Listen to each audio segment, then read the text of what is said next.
Ce fut parti pour être une magnifique journée. Gladys Ricard, une jeune américaine de 38 ans, se prépare à vivre le plus beau jour de sa vie. En effet, elle est sur le point d'épouser l'homme qu'elle aime, James Preston. Sur cette vidéo amateur, elle sourit, semble heureuse. Elle est loin de se douter que, dans à peine quelques heures, elle sera morte.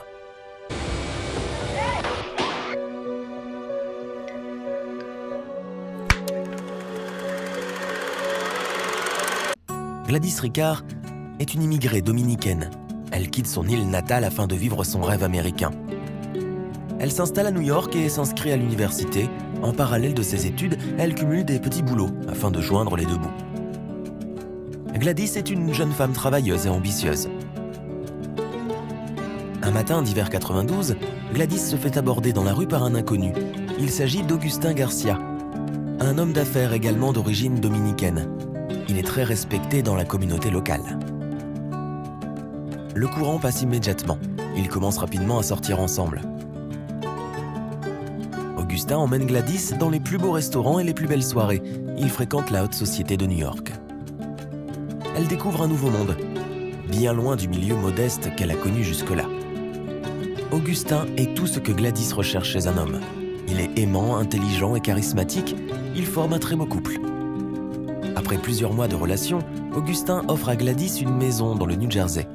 Malgré ça, Augustin refuse d'officialiser leur relation. Les années s'écoulent et 7 ans plus tard, leur relation en est toujours au point mort. Augustin refuse de s'engager.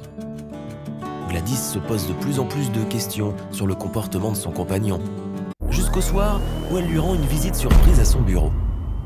En ouvrant la porte, elle le découvre dans les bras d'une autre femme, et pas de n'importe laquelle. Il s'agit de sa meilleure amie. Augustin était un homme à femme, tout le monde était au courant, à l'exception de Gladys. Cette dernière est écœurée et ne veut plus jamais entendre parler de lui. Elle se sent trahie et décide de mettre un terme définitif à leur relation. Il tente par tous les moyens de la reconquérir, mais Gladys ne veut rien entendre. Même si elle est très attristée par cette situation, elle est déterminée à aller de l'avant, contrairement à Augustin. Il se met à l'harceler, l'appelle plusieurs fois dans la journée, dans la nuit, et même sur son lieu de travail. C'est le genre d'homme qui refuse qu'on lui dise non. Un matin, Gladys découvre devant sa porte d'entrée des roses blanches. Les roses blanches, dans la culture dominicaine, sont un symbole de mort. Gladys devient très inquiète et se sent observée à longueur de journée.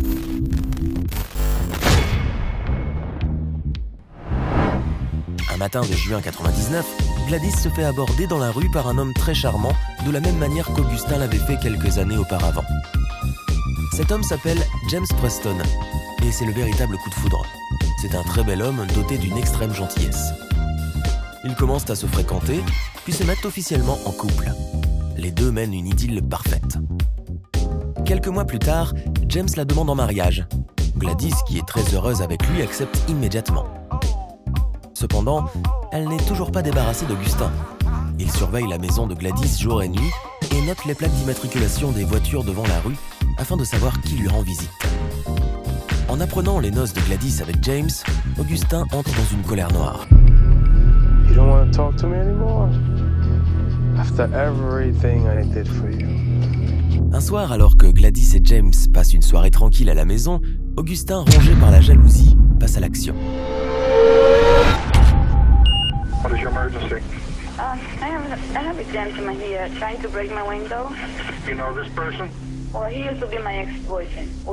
I finished with him about 3 months ago, and he's breaking my window because I don't want to open the door. He's outside now? Yes. Okay. He's breaking my window. All right, we'll send somebody right up. Hurry up because I'm afraid of him. Malgré cet événement, Gladys refuse de porter plainte. Le fait d'avoir appelé la police semble avoir porté ses fruits. Augustin ne s'est pas montré depuis plusieurs jours. Gladys est soulagée, elle peut enfin arrêter de regarder par-dessus son épaule. Augustin a disparu. Elle se sent libre et peut enfin se concentrer sur les préparatifs du mariage.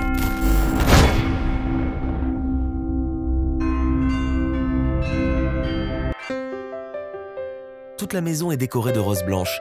Les témoins se trouvent devant la rue et les demoiselles d'honneur se préparent à l'intérieur avec la mariée. Gladys a engagé un vidéaste afin qu'il filme les moindres détails du mariage ainsi que les préparatifs.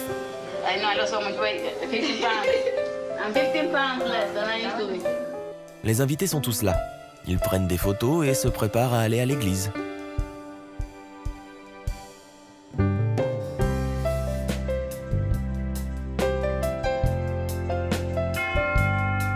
James est déjà sur place. Il attend que la mariée arrive. Les témoins du marié qui se trouvent devant la maison de Gladys remarquent quelque chose d'étrange. Ils voient Augustin dans sa voiture passer lentement devant la maison en faisant des allers-retours. Il a l'air serein mais son calme semble diabolique. Personne n'en informe Gladys afin de ne pas l'inquiéter le jour de son mariage. Gladys a toujours rêvé d'un mariage de conte de fées.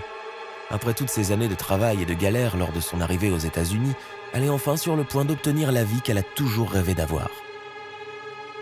Augustin finit par se garer devant la maison et sort de sa voiture avec un attaché-case. Tout le monde est contrarié de le voir. Il se présente souriant devant Juan, le frère de Gladys, à l'entrée de la maison et demande à la voir. Il tient à la féliciter en personne. Juan est réticent mais finit par accepter. Après tout, ils ont été en couple pendant si longtemps. Gladys est à l'intérieur et pose pour des photos. Augustin entre puis sort un revolver Smith & Wesson calibre 38 et tire 5 fois en direction de la mariée.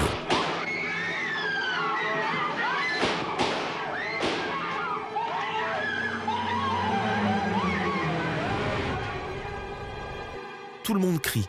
Les gens sortent de la maison en courant. C'est la panique la plus totale. Gladys a été touchée 3 fois. Elle meurt sur le coup. Le plus beau jour de sa vie a finalement été son dernier. Une mariée qui est abattue le jour de son mariage, assassinante.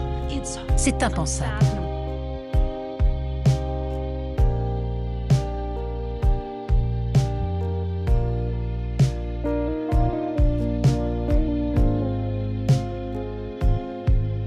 Quand la police arrive, Augustin est plaqué au sol par Juan, mais essaye quand même de recharger ses balles pour continuer à tirer. Il est directement arrêté et inculpé pour meurtre.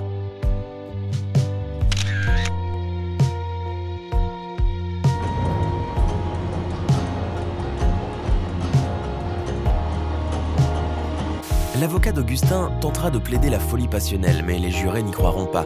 Ses nombreux va-et-vient devant la maison de Gladys le jour du crime, ainsi que le revolver qu'il portait sur lui, confirment qu'il s'agissait d'un meurtre avec préméditation. Augustin Garcia est reconnu coupable de meurtre et est condamné à la prison à perpétuité.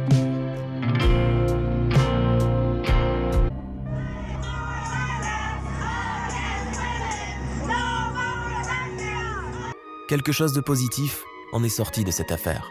En effet, chaque année, une marche est organisée à la mémoire de Gladys Ricard.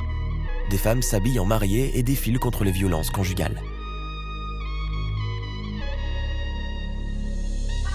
Gladys Ricard, a Dominican woman from Washington Heights, was murdered on her wedding day by her former abusive boyfriend. The news reached the state of Florida, where a young woman by the name of Josie Ashton was horrified by this murder, and soon after became the organizer behind this bride's march. In 2000, I received a vision to do this walk. I talked to the Ricard family. I have heard the news about what happened. I am a victim survivor. I experienced domestic violence since I was a child with my mother and my stepfather. My first relationship was extremely violent. And as a result, God used me, and 10 years later, it's become an international movement, and I'm very happy to see what has happened.